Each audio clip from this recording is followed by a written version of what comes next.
Vera jadi salah satu perempuan dalam komplotan pencuri motor yang ditangkap unit Ranmor Polrestabes Palembang. Sementara 4 tersangka lain masing-masing Ari Putra, Virgo, Joni Iskandar, dan Amanda Pratama. Vera terlibat dalam komplotan pencuri motor untuk mencari modal menikah yang pasangannya salah satu dari 4 tersangka lainnya yang harus dilumpuhkan dengan tembakan setelah mencoba kabur saat proses penangkapan.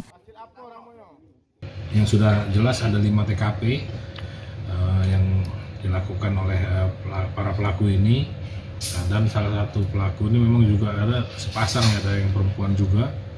Dia mengambil motor korban, bagian besar ada di depan Indomaret, Alfamart, kalau nggak salah ada, dan tempat-tempat lain. Dan kita masih pengembangan lebih lanjut, TKP-TKP lainnya masih kita dalam pendalaman. Salah satu pelaku memang ada yang residivis juga, yang memang sudah berulang melakukan hal yang sama. Tentu kita akan proses lebih lanjut.